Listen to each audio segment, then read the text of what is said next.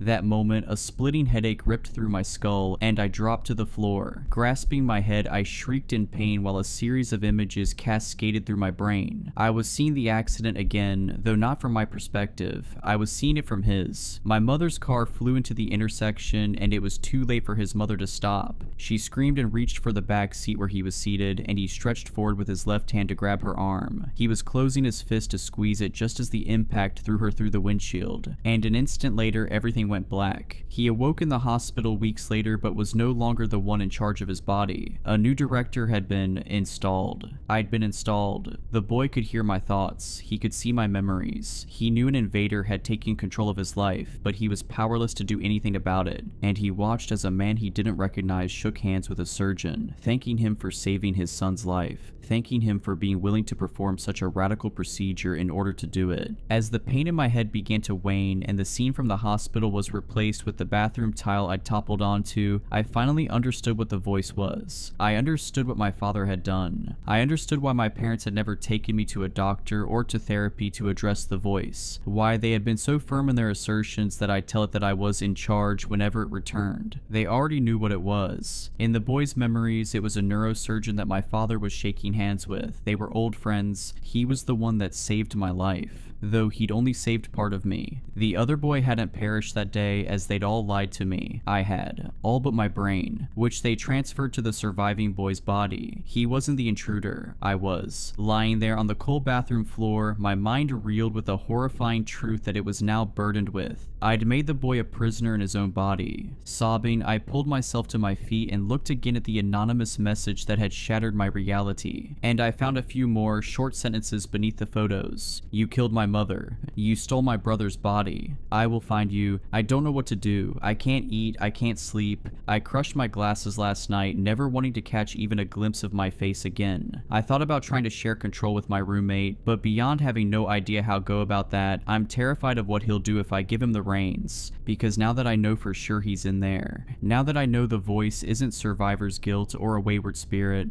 I can feel him. He's stewing there in the back of our head, scared, furious, mutinous. He knows his brother's looking for him, and he's fighting to take over.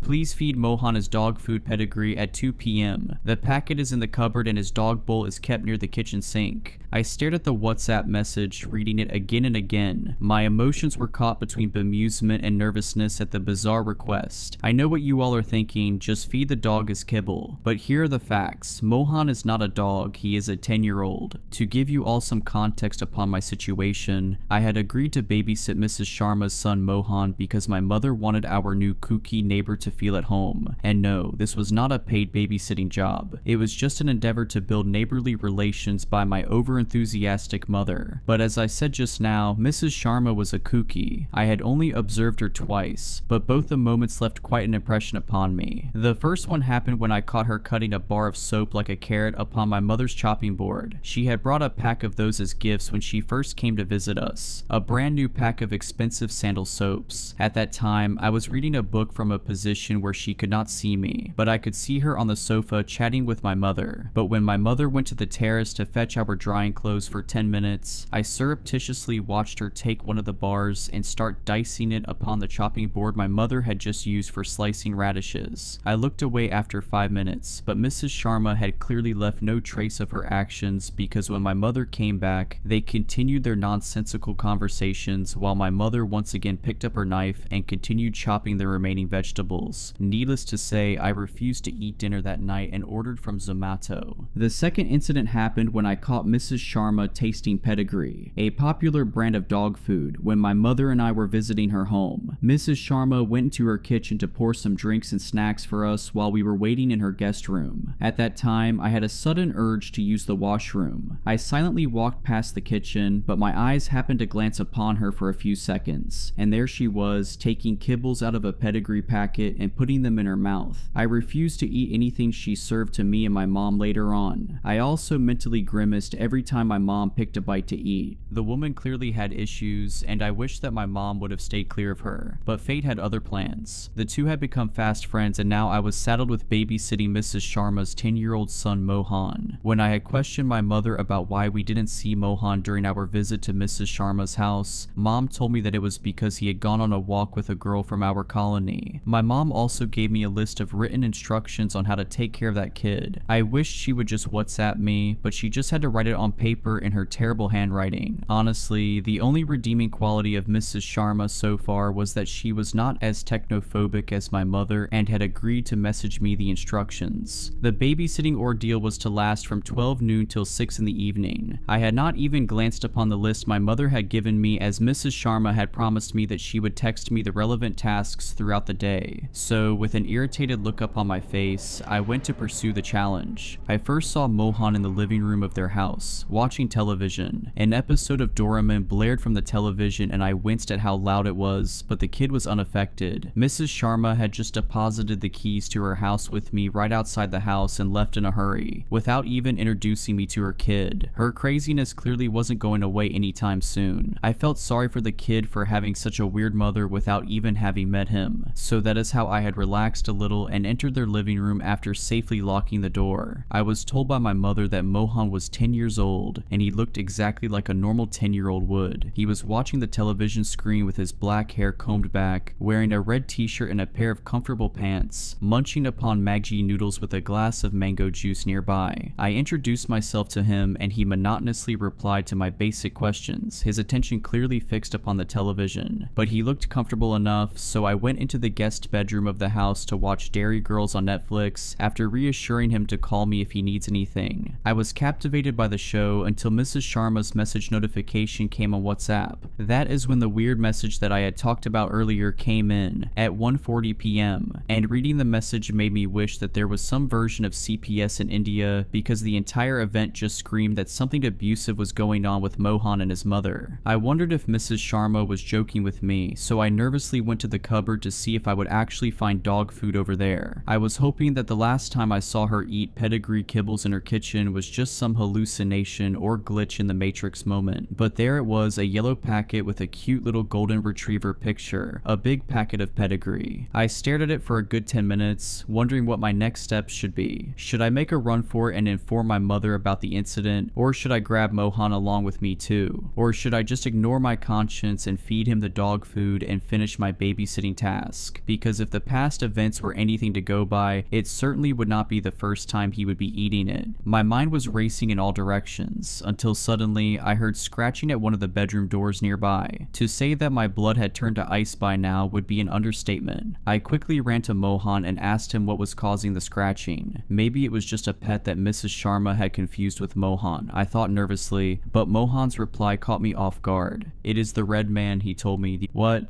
Just ignore him and don't open that door. After giving that vague answer, he went back to watching some cartoon. I was beyond scared by this point and just wanted to bolt out of the house. But one question still lingered in my mind. Does your mother feed you pedigree? I asked him cautiously. Mohan looked at me for a few seconds and nodded yes. I sucked in a breath and hurriedly told him to come with me to my house. He had clearly been abused and was under some delusion of the red man. I could not in good conscience leave the kid here with that crazy witch. So I just grabbed his arm and started dragging him with me. I frantically reassured him that we would call the police on his mother and he would be safe from her. But he quietly told me that there was no point to that. That made me pause in my tracks. I looked over my shoulder to see that he had suddenly become hunched over and was shaking with tears. That woman is not my mother. My mother was killed 2 years ago. The red man had killed her, and if you try to complain about it, it will kill you. What the hell are you talking about? I screamed at the kid, my mind spinning. It is true. It used to be just me and my mom. The real Radhika Sharma. She used to be normal. But one weird rule existed in our house. Mom had forbidden me from going to the guest room of my house, claiming that a ghost lives there, and we should be wary of him. I used to be extremely afraid of that threat because I could sometimes hear scratching sounds from behind that locked door. One night, when I went to get water, I saw her standing outside the door to that room with a very frightened look on her face. I saw it. A red hand had suddenly emerged from the door and grabbed her inside. I ran back to my room and hid under the covers the entire night. I was sobbing throughout the night and was terrified. Terrified that my mother had been killed. Terrified that the red man exists and that he would come after me. He never came out. The next day, my mother came to wake me up. I was scared but happy to see her. But that morning for breakfast, she served me the pedigree that used to feed our dog at that time. Her eccentric behavior did not end there.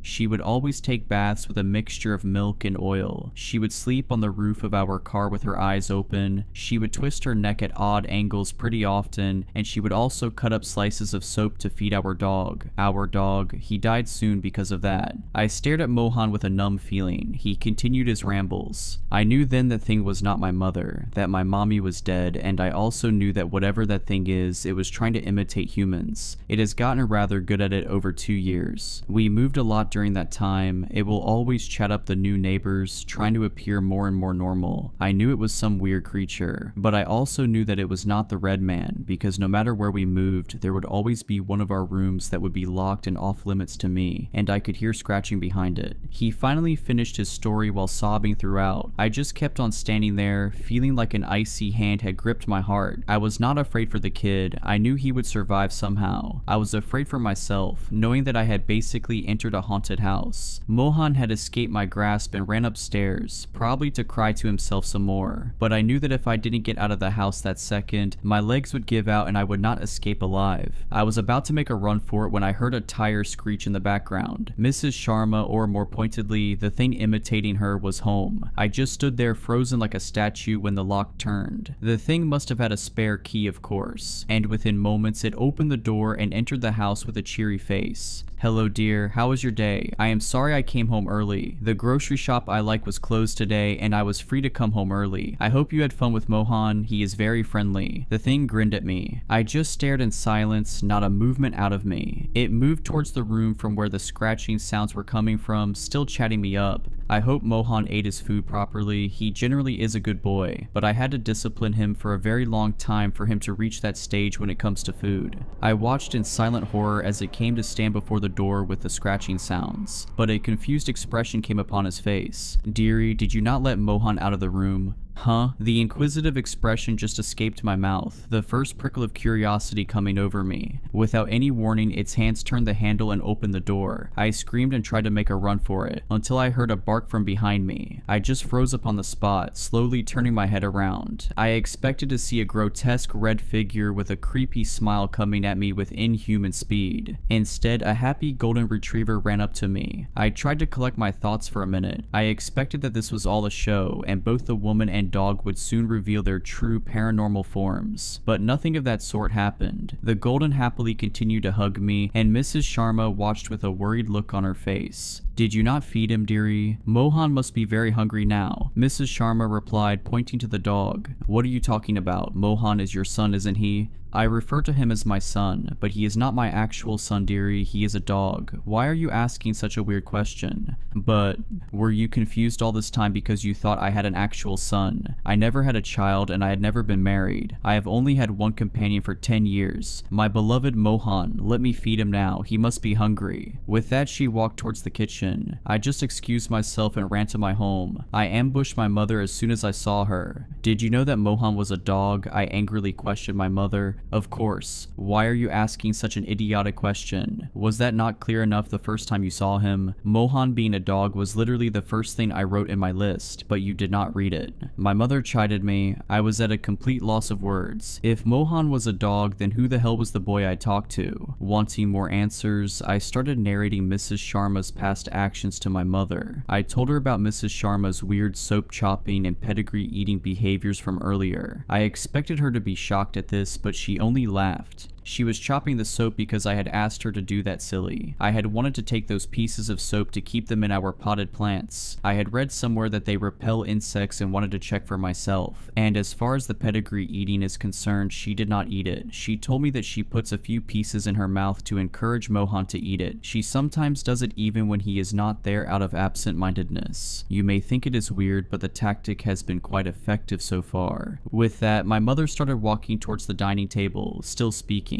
You have really disappointed me this time. I expected you would take better care of Mohan. You are lucky Mrs. Sharma is a sweet lady. She would probably forgive you. Mrs. Sharma had even brought a gift for you for taking care of Mohan. My mother kept on ranting. My mother pointed towards a painting kept on the dining table, but as soon as I saw it, beads of sweat started collecting on my forehead and I felt like I would faint, because the painting consisted of a picture of the same boy I had talked to earlier that day, and on the bottom right corner, it was signed as the Red Man. Since then, I have tried to throw out the painting multiple times, but it keeps on showing up in weird places in my house. So all I am requesting you guys is that if you ever end up babysitting a kid talking about the Red Man, just call an exorcist.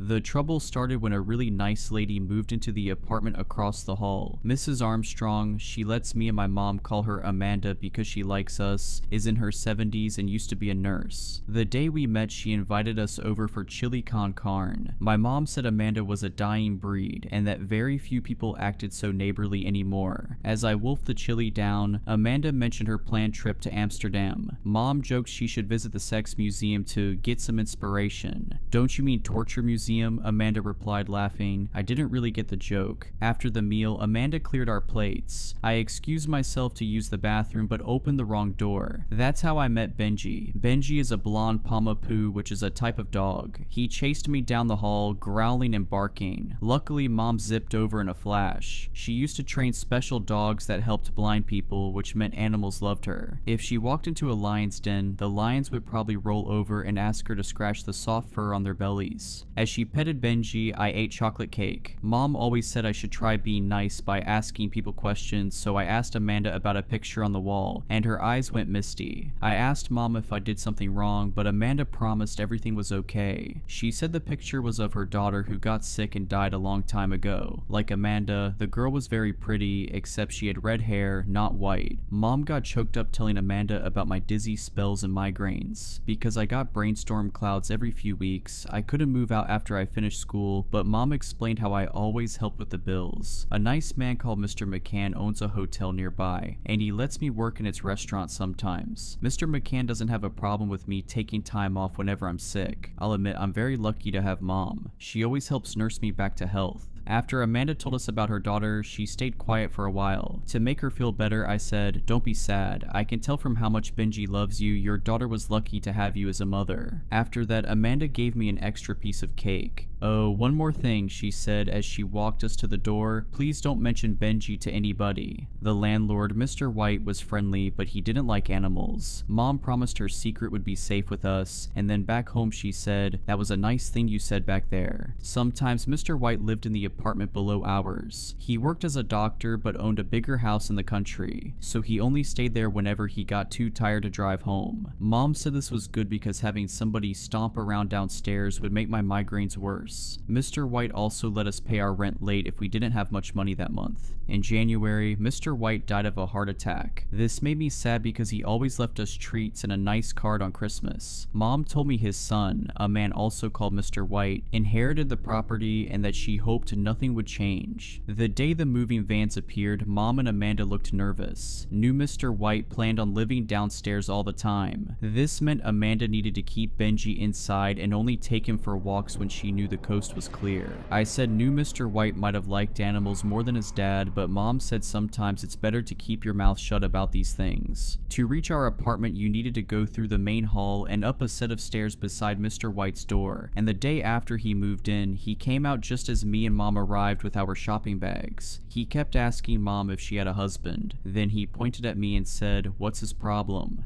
"He doesn't have a effing problem," Mom shouted, her face all red. Then she dragged me upstairs. I said Mr. White must be super friendly because friendly people ask people questions, but she said he didn't have friendship on his mind. I asked why Mr. White thought I had a problem, and she grabbed my hands and said, "There's nothing wrong with you, Danny." She explained because I was sick for most of my childhood, I never got to spend time with the other kids, which meant I still had lots to learn about communication. Mr. White started cornering Mom at the stairs a lot. She said he must have been listening for her. She started tiptoeing. This worked for a while, but then he started knocking on our door. He'd say things like, "Is the water pressure okay?" or "Did everybody's internet drop or just mine?" One afternoon I heard a commotion from my bedroom and went down the hall. Our apartment door opened onto the lounge. Standing there, Mr. White said, "You're busy watching him again? What's the matter with that boy anyway? Danny's very sick." "What, can't you let him off the leash for one night?" "I'm sorry." So he'd old enough to grow a mustache but can't wipe his own butt. After Mom slammed the door, we made eye contact. She asked how much I heard. I said everything. I could tell by her tone she was upset, so I gave her a big hug. I told her if Mr. White made her cry again, I'd beat him up, and that made her smile. Then I said I'd tear his stomach open and rip his innards out, and she told me I'd gone too far. A few days later, I got startled awake by somebody pounding the door. My brain clouds meant it was hard to follow what happened, but Mr. White kept screaming the word dog over and over. In the morning, Mom wouldn't tell me about their argument, but Amanda came over with a bottle of wine like the kind they serve at the hotel. Mom told me to go to my room, but I hid in the hall instead. Mr. White was annoyed about the yappy F word running around our apartment. He said he heard a dog's toenails click across the floor, which would be his roof. Amanda heard this and knew he meant Benji, but was terrified what would happen if Mr. White found out. "Benji's all I've got," she said through tears. Mom hugged her and told her not to worry. Mr. White started causing lots of trouble. Mom said she always smelled alcohol on his breath, and when people had too much alcohol at the hotel, that's when the doormen kicked them out. One night, I woke up to Mom screaming, "Do you see a doggy bowl anywhere around her, or how about a leash?" Blood was thumping in my ears and their loud voices were so painful. I squeezed my eyes shut and silently counted to 10, making my mind blank until my head stopped hurting. In the morning, Amanda brought us cookies. "I don't understand how he can still hear Benji," she said. "I've soundproofed the apartment." She offered to help with our rent, but Mom said no. She said Mr. White was probably just making excuses to be angry because she wouldn't F word him. Later, she explained to me we needed to stay on our best behavior because that B word would have used any reason to evict us.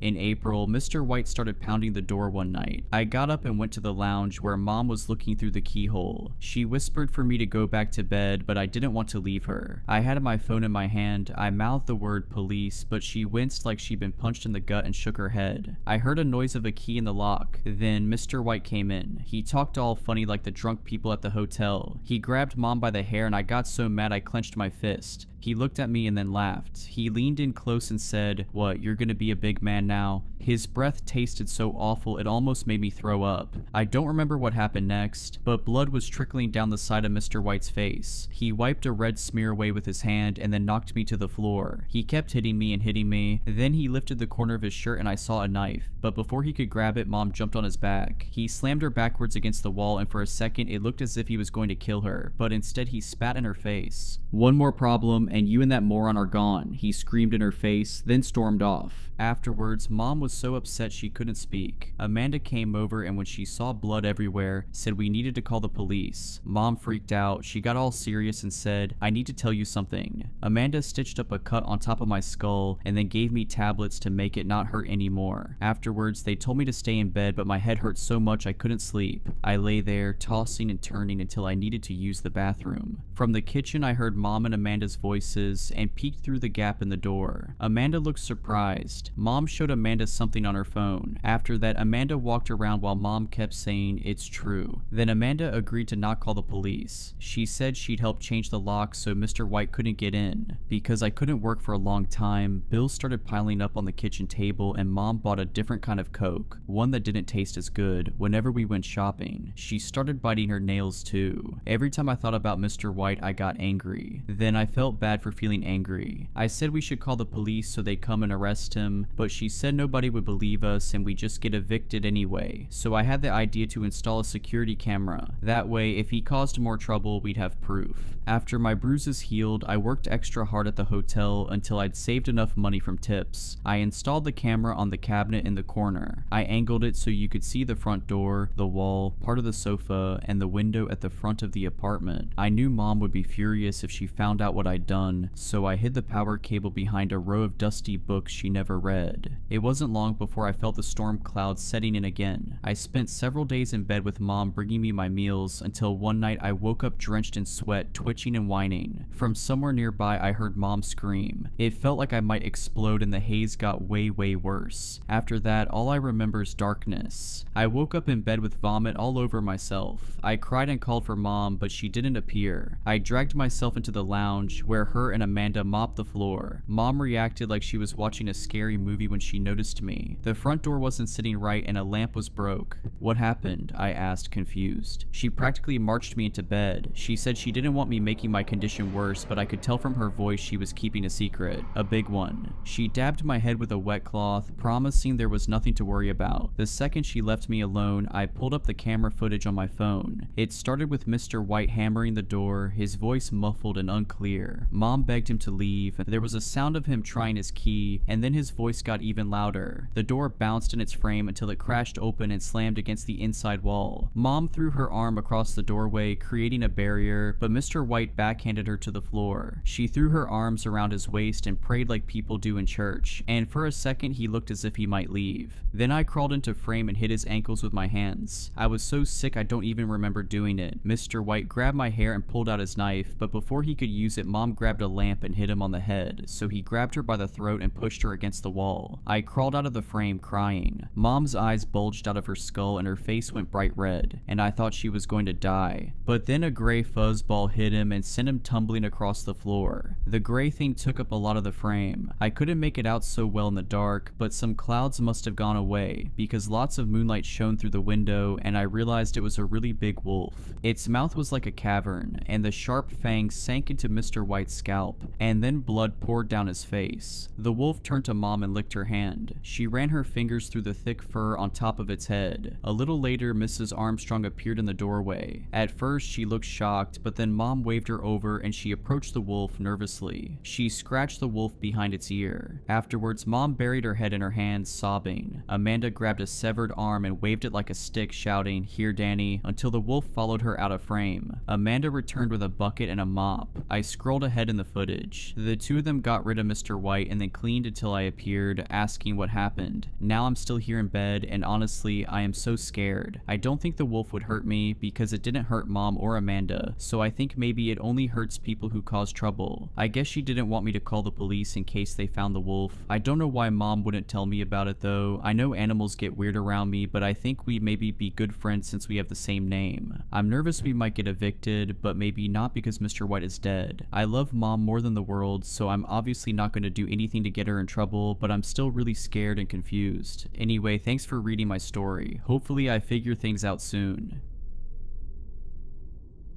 You may think you know the space agency, but you don't. NASA is not the sum of its publicly presented parts. I'm not simply talking about classified research and development. I'm talking about the dozens of space programs veiled from prying eyes, programs hidden even from many folk within the company. And when I was finally offered the privilege of peering behind the curtain, I found myself at the eye of an unprecedented storm, a disaster beyond the bounds of earthly horror, the GE-1 mission. Since the climax of the space race, a consensus has grown, a prevailing belief that NASA has abandoned the final frontier. It is, however, an absurd notion that the brightest minds of this agency no longer care about space's mysteries. The truth is that our best scientists decided decades ago to shield humanity from the hellish things we uncovered, things lying in the pits of space that no light reaches. NASA projects featured in the media have low stakes. Even the International Space Station sits at the foot of this organization's priorities. Significant expeditions are classified. The ones intended to catapult humanity towards the stars, for instance. The ones using spacecraft beyond what the average person deems possible with human technology. We are capable of things that would leave you awestruck. We are capable of things that would leave you cold. The GE-1 spacecraft launched on Wednesday, 25th January 2023. It sailed beyond our solar system, pursuing a slow signal that was coursing through the outer reaches of the Milky Way. Not an intelligible transmission, but a frequency that intrigued us nonetheless. A frequency named 784A. Hysteria swept the company on the date of the signal's first interception, Saturday, 29th October 2022. Given 784A's ever-moving source, the frequency sparked feverish intrigue. Regarding the nature of the mysterious moving signal, there seemed to be a different hypothesis from every NASA employee with clearance. It was truly an exhilarating time, and things reached a fever pitch when the GE-1 craft launched a few months later. Employees weren't eating or sleeping. They spent their waking hours sharing ideas about the mysterious transmission from space, a circuit board of explanations that finally overloaded on Thursday, 2nd February 2023, the day on which the GE-1 stopped responding to NASA. 1 week later, on Thursday, 9th February, the signal from the spacecraft returned. Commander Irwin, this is Mission Control. Dr. Parker, the head of the project, announced. Mission Control to GE-1. Do you copy? Roger, Mission Control. Commander Tim Irwin responded. We've been trying to reach you.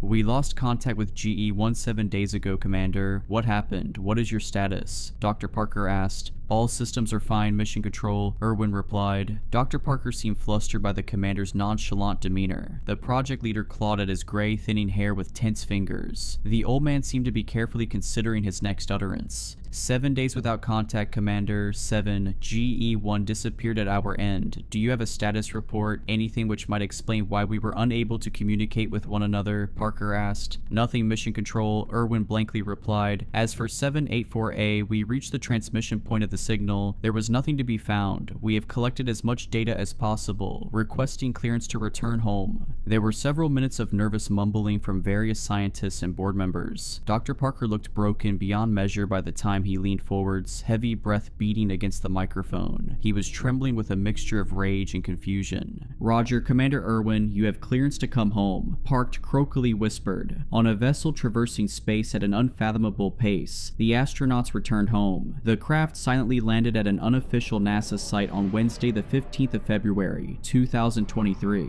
The GE-1 crew emerged, greeted by a small, applauding crowd. Tim Irwin, Gianna Danes, and Matthias Olsen. Those were the 3 astronauts who supposedly emerged from the spacecraft. And at first, we had no reason to believe anything else. We recognized the 3 faces, the 3 voices, the 3 brilliant minds. However, it did not take long for slight oddities to slip through the cracks. I overheard something perplexing whilst Tim Irwin spoke to his wife, Melissa Irwin, in the break room. I love you, Melody, the astronaut said. Melissa frowned, smiling awkwardly. Melody? Who is Melody? I didn't intend to eavesdrop. I'd been helping myself to a drink. Still, I slowed down when I heard that. Melissa was clearly teasing her exhausted husband, but there was a slight tinge of uncertainty in her voice. And I'll admit that I was a little too nosy. I pretended to weigh up 2 different drinks before I made my way out of the room. As a result, I managed to catch the tail end of the commander's strange fumble. Irwin cleared his throat. I'm sorry, honey,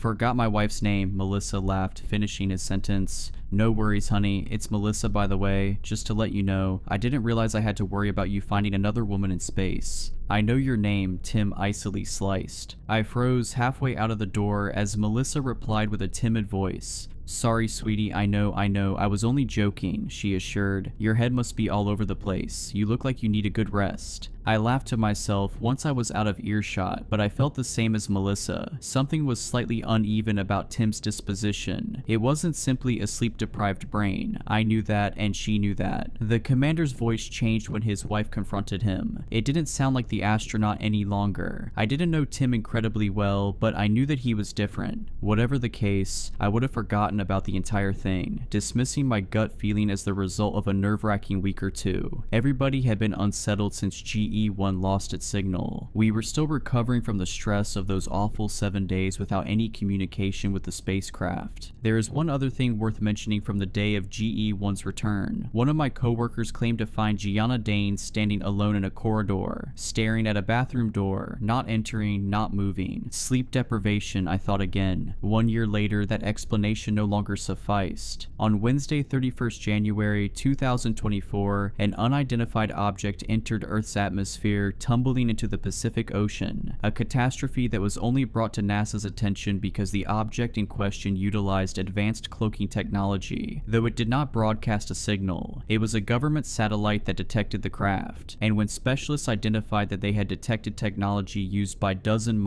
our primary government contractor, NASA immediately sent a recovery team to the ocean site. That was as much as I knew until Dr. Parker knocked on my door. I'd appreciate your input, he said. Pardon, I replied, fearing for a moment that I'd have to join the exploration team. You're one of only 24 people who were involved with the GE1 project, Parker explained as if that were enough information. I don't understand. That project ended a year ago, I said. Dr. Parker's brow furrowed. Please come with me, Dr. Odell. And then, after following the man to the control room, I learned something which my brain, usually eager to embrace the unknown, wanted so desperately to unlearn. On the ocean floor, thousands of feet below the water's surface, NASA found the GE1 spacecraft. What? I gasped. We don't know, Dr. Parker replied. I need your help though. Why? I weakly asked. I don't understand any of this. The GE1 is sitting in a hangar, isn't it? Yes, Dr. Parker nodded, but it's also sitting at the bottom of the Pacific Ocean, 3,000 miles off the East Coast. My face whitened, and the man nodded. Take your time to process that, he said. I'm still working on wrapping my head around it. After a minute or so, I finally summoned a question that I didn't find utterly foolish or uneducated. It's the exact same spacecraft, identical in every way, I asked. The project leader sighed. Well, yes and no. Why am I here, Dr. Parker? I asked. The recovery team has not explored the craft yet, the man replied, but we have conducted a preliminary exploration with an unmanned vessel, UV-7. Movement was detected within the craft. Christ, I gasped, and Parker continued. It's unsettling. The room is divided. Some specialists think a living organism might be down there, but others think it may have been a dislodged piece of equipment. The UV-7 didn't transmit any biological information. Anyway, that's why I wanted to bring you into the room. You're one of this organization's leading biologists, after all. I scoffed. I specialize in cell and molecular biology. This is... well, what is this? What have we even found here? Shade. Nothing, Parker said. That's my verdict, but Dr. Long disagrees. I mentioned your name to them, and I'm hoping you'll help me.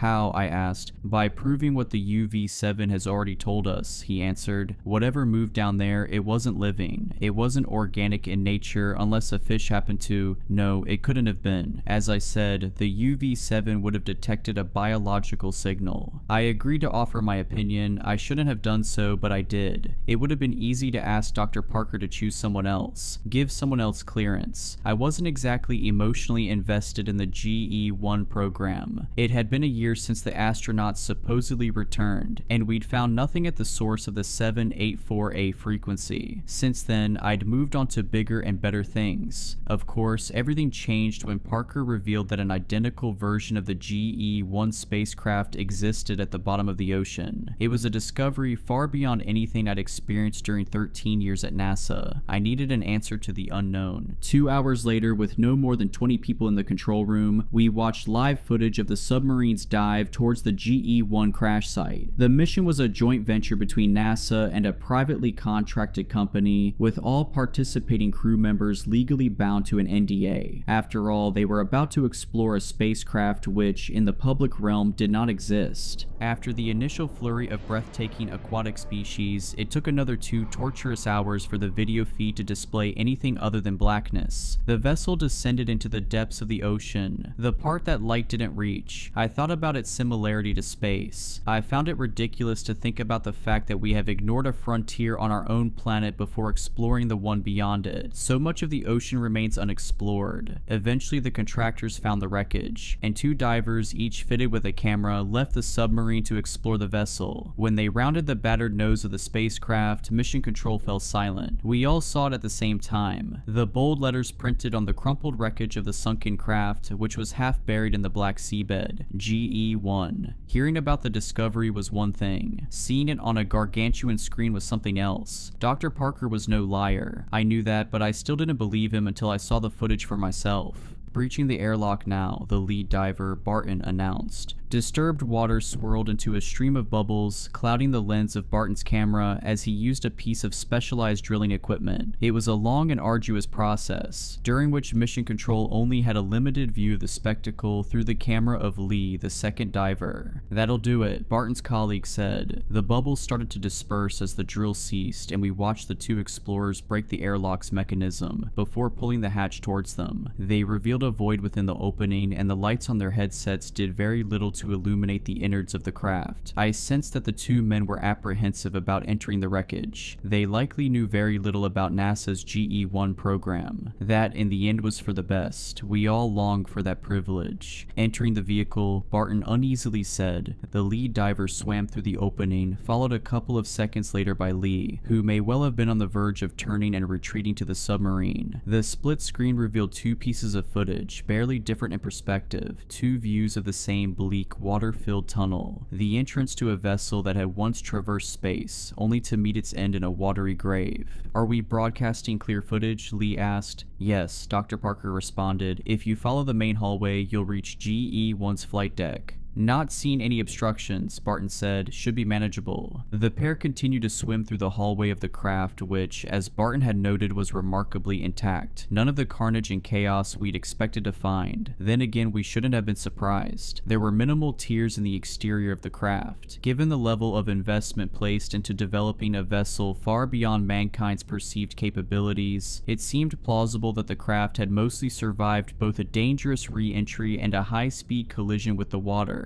What did not seem plausible was Parker's explanation that we were looking at a carbon copy of an existing spacecraft, one which I'd watched land on Earth a year earlier. I had no reason to believe that everybody in the room had to be lying to me, but something in my brain refused to compute such an impossibility. I wouldn't have ever believed Dr. Parker, even if I'd gone to the hangar and physically seen the craft in person before swimming to the bottom of the ocean to view its twin. Even after everything I've seen, I still try hard not to believe any of it. "Oh, Jesus," Barton cried. It only took a second for the camera to reveal what the diver had seen, the hellish scene that had sparked such a haunted response, and I unleashed a similar yelp of terror. We all recoiled fearfully. In fact, I suppose none of us had hypothesized what we might find in the wreckage, even when the debate about movement and biological signatures had raged. There was no joyous hysteria. This was not like those early days of the GE-1 project. Nobody seemed exuberant to find 3 floating spacesuits at the front of the spacecraft. Spacesuits that were not empty. Spacesuits that were surprisingly intact. It had taken roughly a day or so since the GE-1 crash for the divers to breach the vessel. 24 hours for the bodies to decompose underwater. The skin of each astronaut was discolored and wounded with haunting, razor-thin gashes, but their gaunt faces were unmistakable. The 2 men and 1 woman, each wearing a scream to the grave, were the 3 astronauts who had returned to Earth 1 year earlier. Worst of all was the corpse of Commander Tim Irwin. The upper half of his helmet and the head within had been cleanly severed above his gaping mouth. That explained the rotten nature of his remaining lower half, in comparison to Diane's and Olsen, who were each encased in a suit without oxygen. The ship's oxygen would have lasted at least a month or so, resulting in partial decay of Irwin's remaining face, exposed by the savagely sawn helmet. The lower half of his face bore holes in the cheeks, revealing teeth behind. One scientist murmured that the 3 scientists scientists may have died long before impact. Within a sealed spacesuit lacking oxygen, the decomposition process would be slowed. Of course, that only raised more terrified questions. One in particular played on my mind. Why were the astronauts wearing suits inside the spacecraft? A technical engineer gave a probable explanation for the ship's return. The GE-1 was programmed with a homing initiative. In the event of life loss or 24 hours without manual piloting, the craft's motherboard was programmed to assume automatic control of GE-1 and steer it back to Earth.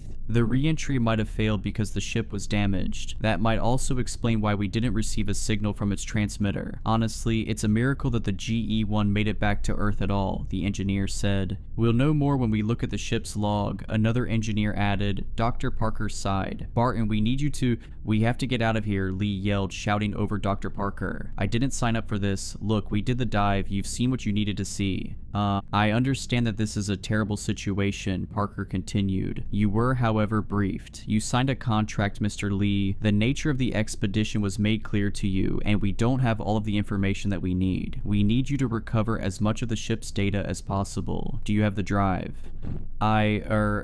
Yes, Barton murmured, dazed by the 3 floating corpses. Right, Parker replied. You should see the socket on the right-hand side. The lead diver swam towards the main console, searching anxiously with the navigational assistance of every expert in the room. When he finally inserted the drive into the designated socket, a red light flickered beside it. What does that mean? Barton asked. You were right, Ian, one of the technical engineers said to his colleague. It's not good, Mr. Barton. It means that some of the ship's log files are corrupted. All of them? Dr. Parker asked. The engineer rubbed his chin. Well, if there'd been no light at all, this would have been a lost cause. So there's still hope. It'll be the water damage. No doubt about that. Just leave the drive in the socket, Mr. Barton. Let it run. When the light turns off, that means the data transfer has finished. Meanwhile, Lee was scanning the ship with equipment for detecting organic matter. I was standing by, waiting for the diver's device to detect some sign of life, something that would warrant me being in the room. But there was nothing. Not even any sign of the movement that the UV-7 had detected. I was the uncomfortable biologist in the corner, only there, it seemed, to endure the horror alongside everyone else. Something that did intrigue Mission Control, however, was Lee's discovery of floating glass shards in Danes' laboratory. Most people wouldn't pay attention to suspended glass fragments in an underwater wreckage. The divers certainly didn't understand the commotion from the scientists, and neither did I, but Lee indulged Dr. Parker when he was instructed to collect a sample. It's just broken glass, I naively thought, frowning. 10 minutes later, when the data transfer completed, Barton recovered the drive, and the 2 divers were beyond happy to receive the go-ahead from Dr. Parker to leave the site. The men returned to the submarine, the transmission ended, and everybody in the control room dispersed. I didn't sleep that night, of course. No sane person would manage a good night's sleep after such an awful discovery. When I went into work that morning, I hadn't expected to see video footage of 3 dead astronauts. More terrifying than that, I hadn't expected to see footage of 3 corpses who I'd seen return to Earth, alive and well. Earl, Dr. Parker half barked. I was sitting in my office, boring into the wall with a 1,000-yard stare. It took the man 3 attempts to catch my attention. Using my first name had triggered something in my brain, taken me out of myself for a moment, reminded me that this was all real. No matter how hard I tried to dissociate and detach myself, I was excruciatingly intertwined with the horror. Dr. Parker, I replied, unable to say anything else. I'm afraid I have to ask you once again to come with me, the man said, seeming far paler than usual. We just reviewed the data from the GE-1 wreckage.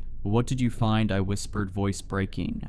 Parker sighed. If you come to my office, you'll see. I really need your opinion. That seemed like a lie to me. Dr. Parker had been talking about the importance of my opinion as a biologist since the start of the GE-1 program. In the end, I'd simply been a limp, lifeless limb. Hardly even a backup appendage. Just some excess fat that somebody had forgotten to trim. As it would transpire, however, Dr. Parker had finally found something that required my input.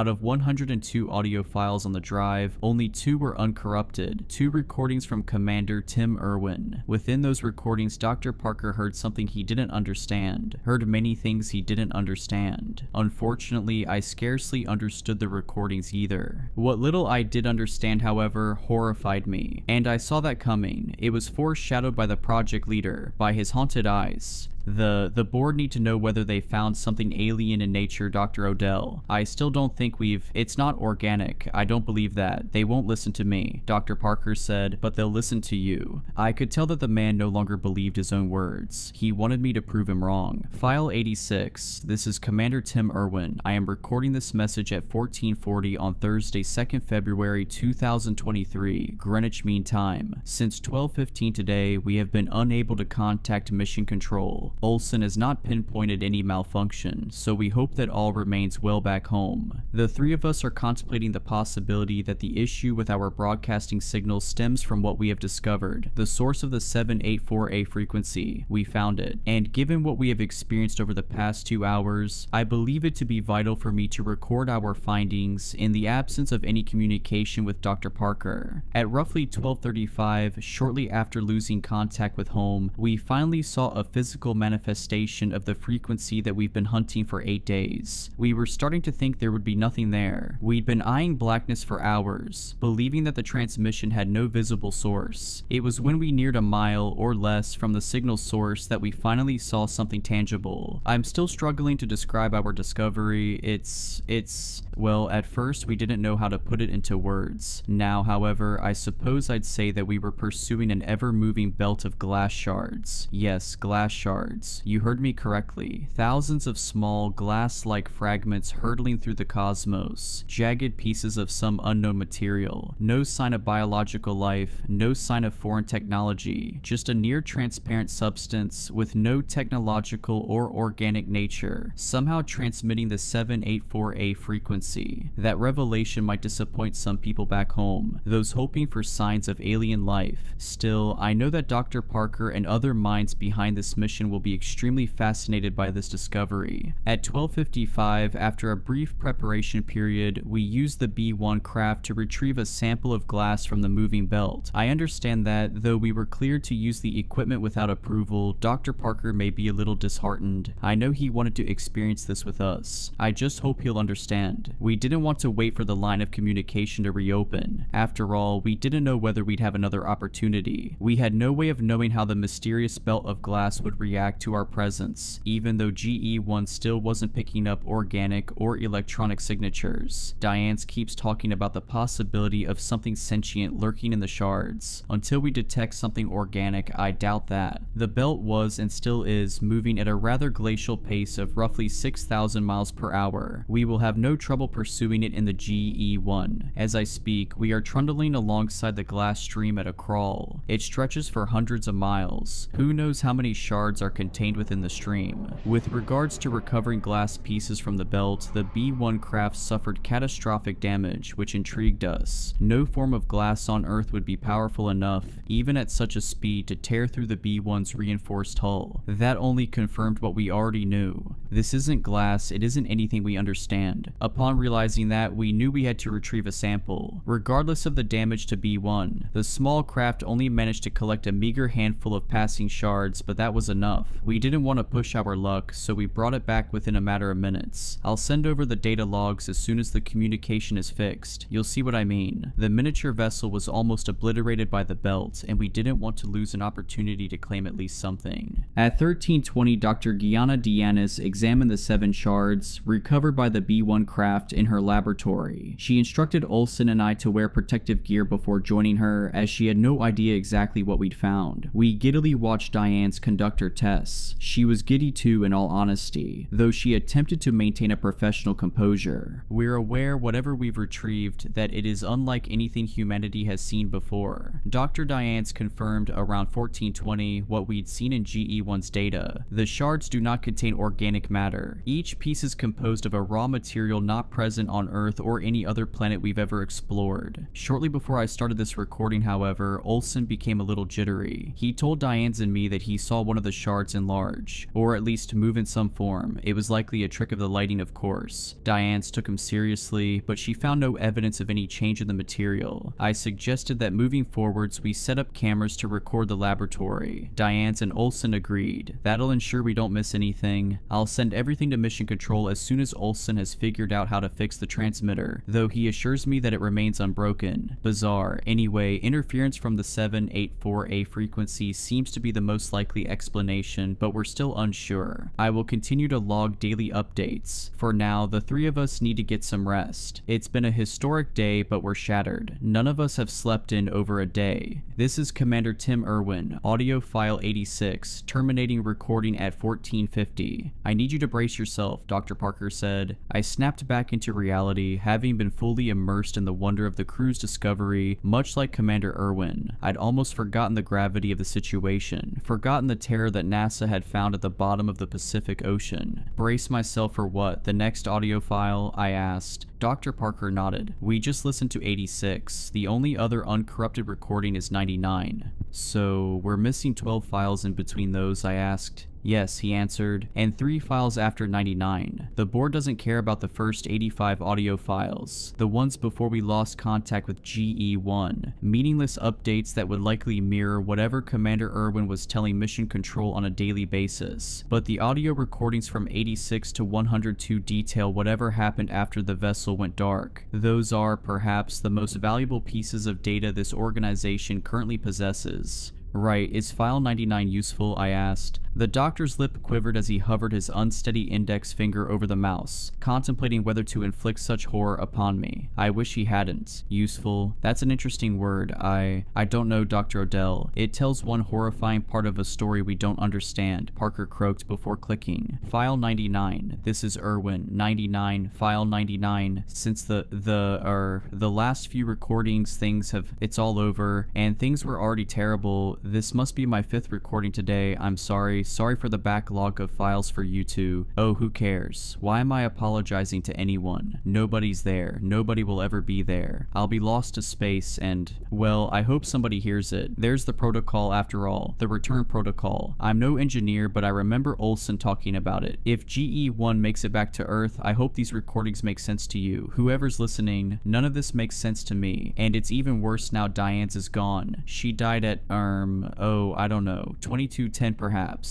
It's Tuesday, 7th February, 2240. I'm the only surviving member of the GE-1 crew. You know how it happened. I just want her family to know that I tried to save her. Oh god. This all started with a reckless endeavor. We should have turned around when we saw the vessel outside the window. It's still there. I'm looking at it now. GE-1, an identical version of our spacecraft, eyeballing me from the belt, impervious to the racing current of glass. You know what? I'd like to amend my statement. We should have turned around as soon as we lost contact with Mission Control. This was written on the wall. Everything about the belt was wrong. We knew it, but we were drooling from our mouths like apes. Olsen's idea was smart. It was smart. It just wasn't enough. We should have thought about B1, thought about how the glass tore through it. Olsen promised, however, that this would be different. The belt was moving so quickly after all. He said the shards weren't as dangerous outside of the belt. We wanted to believe him. Maybe I still want to believe him. After all, I'm wearing my suit, even though I know it didn't save him. And it didn't save Diane's either.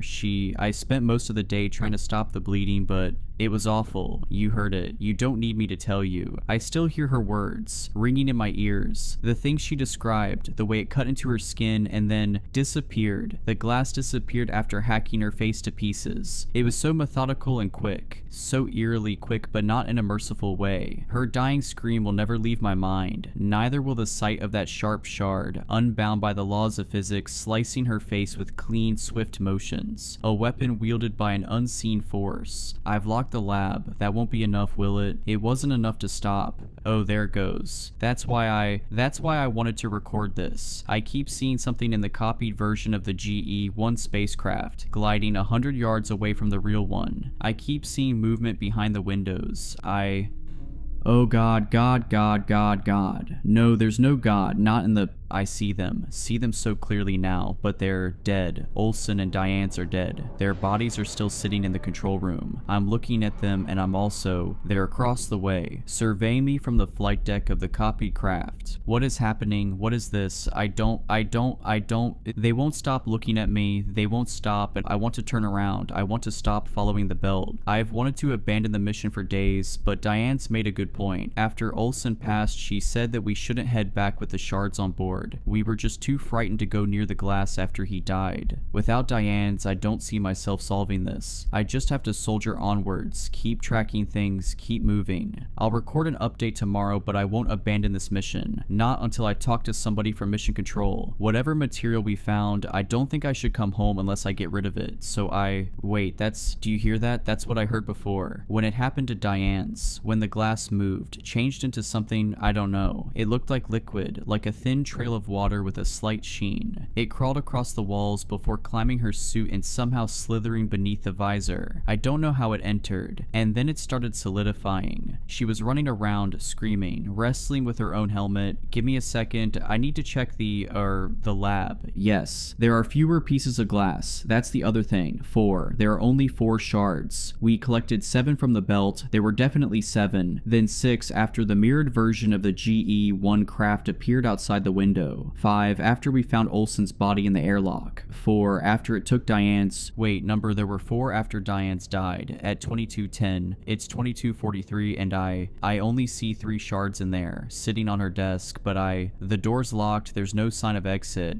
Where did the 4th one go? Where did it go? I don't know how much longer I'll be able to wait. I want to come home more than anything. See Melissa, see the little ones, but that's exactly why I won't come back. It would be selfish. It wouldn't be right to let them live on an Earth with the risk of these shards. Stop looking at me. Both of you, stop it. What are you? You're not them. They're dead. I'm sorry. I'm so sorry for recording all of this. It would have been better not to know, wouldn't it? It would have been better not to know. Commander Tim Irwin, audio file 99, terminating recording at 22:45. After the audio ended, Dr. Parker and I sat quietly, not silently. I could hear my own heartbeat in the quaking canals of my ears. I could hear the project leader hyperventilating, failing to hide a fearful murmur that sounded at the back of his throat. He'd already heard the 2 files, of course. I had no idea how he'd managed to maintain any semblance of professionalism. He knew what was coming, he knew what I was about to hear, but he said nothing, did nothing. I was crumbling from the haunting revelations in the last surviving recording of Commander Irwin. I hated Dr. Parker for involving me in the GE-1 program. Think about what we saw, the man eventually whispered. I looked at him without uttering a word, giving the scientist time to continue. Think about the body of Tim Irwin, Parker explained. What remained of it? I need, more than anything in the world, to hear File 102, the commander's final recording on Friday the 17th of February 2023. That was after the GE-1 landed, I said. He shuddered. It wasn't the GE-1, Dr. Odell. You know that now.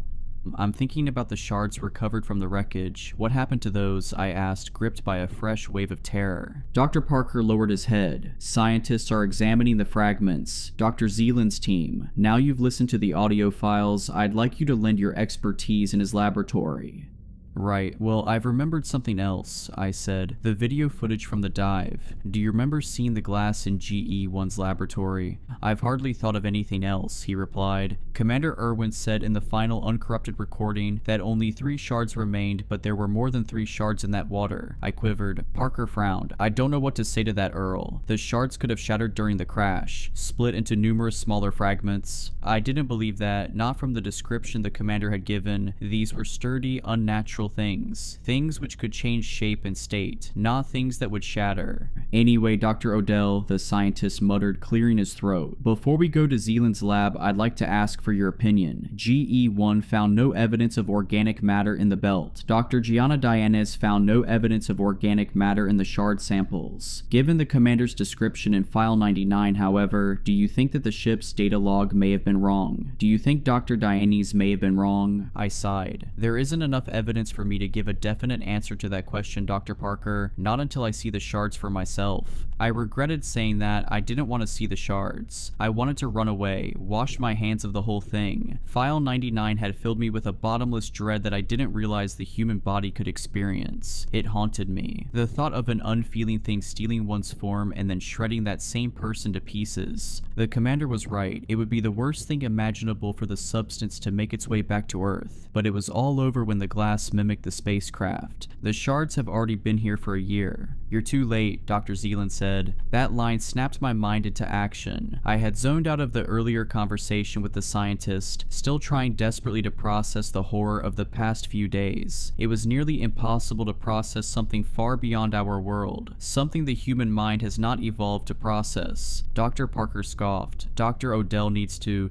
Dr. Odell is too late, Zealand interrupted. We disposed of the shards this morning. I beg your pardon, I asked. The fragments were dangerous. The audio recordings made that abundantly clear. Dr. Long ordered us to destroy the samples, Dr. Zealand said. At that moment, Veronica Riding emerged from the lab, which was being barricaded by Dr. Zealand's hulking form. The sheepish woman was pushing a trolley of black waste bags, and she seemed to be trying to avoid detection. Regardless, hope sparked in my mind, as Veronica was a close friend of mine, not just a colleague. I hoped she would clear up the strangeness of the situation. The idea of NASA discarding such an important historical find seemed unthinkable to me. It was a lovely thought, there's no denying that. I wanted to entertain the possibility of the agency putting mankind's safety before mankind's progression, but I'm not a moron. Veronica, I called, is it true? What was that, Dr. Odell? She asked, stopping to face me. My body temperature lowered. As I eyed the face of my dear friend, I felt the shift. I didn't see a physical difference in Veronica's appearance as such. The shift in my fractured mind was more subtle than that. It was a feeling that whisked the contents of my gut. Veronica always called me Earl. If you enjoyed these stories, please consider subscribing and liking this video. Let me know your thoughts of these stories in the comments below. I frequently talk to my viewers there. But anyways, I hope you were creeped out. Just kidding. Stay safe.